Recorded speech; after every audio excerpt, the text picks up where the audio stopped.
नमस्कार मित्रांनो, सुख म्हणजे नक्की काय असते या सिरियलमध्ये आज काय घडणार आहे ते आपण बघणार आहोत।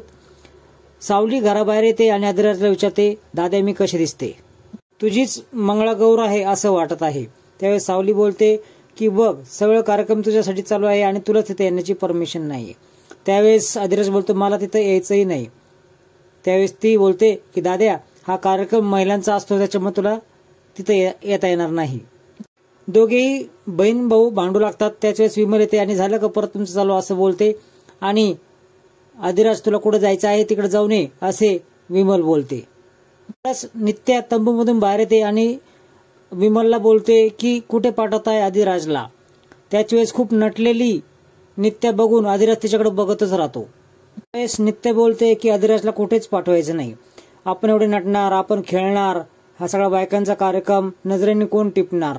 त्यावेळेस सावली बोलते की कस काय टिपणार, म्हणजे काय मला काय कळालं नाही। तर नित्या बोलते की फोटो कोण काढणार? त्यावेळेस आदिराज बोलतो, मी नाही काढणार फोटो। त्यावेळेस सावली बोलते की नाही म्हणू नको, नाहीतर ती पुन्हा उपोषणाला बसेल आणि तुला माहिती आहे ना, उपोषण बसल्यावर पुन्हा काय होणार, ती तिची मर्जीचे सगळं काम करून घेतच असते। त्यानंतर आदिराज बोलतो, ठीक आहे मी काढतो फोटो आणि घरामध्ये आवरण्यासाठी निघून जातो। सर्व महिला आलेल्या असतात, त्यात शालिनी देखील असते। सगळ्या महिलांच्या कार्यक्रमामध्ये अचानकपणे आदिराज येतो आणि आदिराज का आला आहे अशी सावलीला शालिनी बोलते। त्यावेळेस तो फोटोग्राफर म्हणून आला आहे, नित्याचा नवरा म्हणून आला नाही अशी सावली बोलते। असं म्हटल्यानंतर अचानक शालिनीला पूर्वजन्माची जी घटना होती ती आठवते आणि त्या कार्यक्रमामध्ये देखील असाच जयदीप आला होता आणि फोटोग्राफर म्हणूनच आला आहे।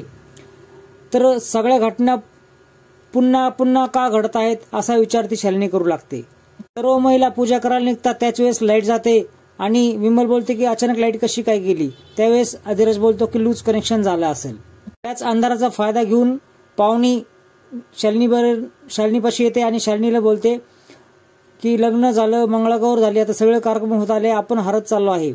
त्यावेळेस शालिनी बोलते की याच अंधाराचा फायदा घे आणि तुला सांगितलेलं ते काम कर। पाहुणी लगेच नित्यापाशी जाते आणि तिला धक्का देते। त्या धक्क्यामध्ये तिचे कुंकू पुसले जाते। नित्या बोलते की कुणी धक्काबुक्की करू नका, सर्व काम सावकाश पद्धतीने करा। तितक्यात लाईट येते आणि बरं झालं बाई लाईट आली। त्यानंतर पाहुणी लगेच बोलते की काय झालं बघ, तुझ्या कपाळात कुंकू पुसलं गेलं आहे।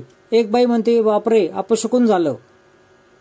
तेवढ्यात शालिनी बोलते की जिची मंगळागौर आहे तिच्याच कपाळाचं कुंकू पुसलं गेलं आहे, काहीतरी अपशकुन होणार आहे, म्हणजे हिला आता मंगळागौरच्या पूजेसाठी बसता येणार नाही। तेवढ्यात एक बाई बोलते की पूजा सुरू व्हायच्या आधीच हिचं कुंकू पुसलं गेलं, याचा अर्थ नक्कीच काहीतरी अपशकुन होणार आहे। एक बाई तिथली बोलते की तुमचं लग्न देवीला मान्यत नसणार। तेवढ्यात आदिराज येतो आणि काय झालं असं विचारतो। त्यावेळेस पाहुणी बोलते की नित्याने तिचं कुंकू पुसलं आहे। नित्या लगेच देवीच्या पाया पडते, देवासमोरचा कुंकुवाचा करंडा घेते आणि आदिराज समोर उभी राहते।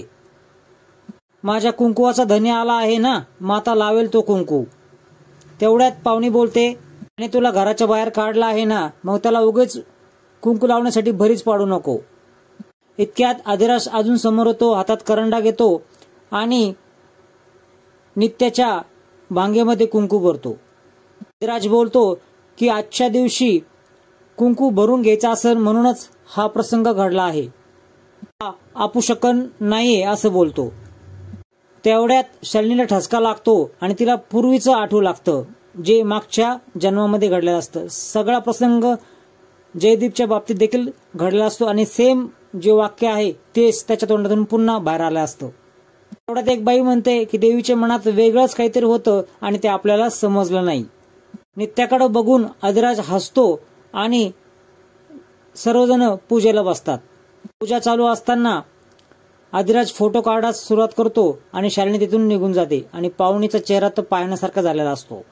फोटो काढून झाल्यानंतर आदिराज निघायला लागतो। त्याच वेळेस सगळ्या बायका त्याला अडवतात आणि म्हणतात की उखाणा घेतला पाहिजे। त्यावेळेस आदिराज बोलतो की उखाणा मी नाही घेणार। त्यावेळेस नित्या पुन्हा बोलते की घ्या हो धनी उखाणा। त्यावेळेस आदिराज म्हणतो मला नाही जमणार। सगळ्या बायकांचा आग्रह तो मोडतो आणि निघायला लागतो। निघताना त्याचे पाय अचानकपणे अडखळतात आणि त्याला सगळं आठवतं, शिर्के पाटलांचा वाडा, झालेली मंगळागौर आणि पुन्हा मागे फिरून पाहतो, महादेवची पिंड त्याला दिसते आणि तो मागे फिरतो. नित्याचा हात हातात घेतो आणि उखाणा घेतो. मागच्या जन्माने साथ घातली आहे तुझ्या माझ्या नात्याला, गौरीचे नाव घेतो मंगळागौरीच्या सणाला. त्यावेळेस नित्य खूप खुश होते आणि बाकी सगळ्यांना आश्चर्याचा धक्काच बसतो. सगळ्या बायका म्हणायला लागतात की अरे तू गौरीचं नाव घेतलं आहे, गौरी कोण आहे? त्यावेळेस विमल देखील बोलते की तू गौरीचं नाव कसं काय घेतलं, हिचं नाव तर नित्य आहे. सावरी बोलते की दाद्या तू चुकीचं नाव घेतलं आहे. त्यावेळेस नित्य बोलते की नाही, त्यांनी बरोबर नाव घेतलं आहे. इतक्या दिवसांनी, इतक्या वर्षांनी आज त्यांनी खरं नाव घेतलं आहे. त्यानंतर मंगळागौरीचा कार्यक्रम सुरू होतो आणि सगळ्या बायका खेळायला लागतात. इकडे शालिनी 2 पंडितांना घेऊन बसलेले असते आणि विमल देखील त्या ठिकाणी असते. त्यावेळेस त्यातले एक गुरुजी बोलतात की जर तुम्हाला तुमचा मुलगा जिवंत पाहिजे असेल तर ह्या दोघांची फाटाफूट केली पाहिजे, दोघांना घटस्फोट घ्यायला पाहिजे. विमल डिवोर्सची फाईल घेऊन आदिराजकडे येते आणि तुला आत्ताच्या आत्ता मॅडम कडून डिवोर्स घ्यावा लागेल असे सांगते. आदिराज सर्वांसमोर डिवोर्सची फाईल नित्य मॅडमकडे देते आणि नित्य मॅडमला खूप मोठा धक्का बसतो.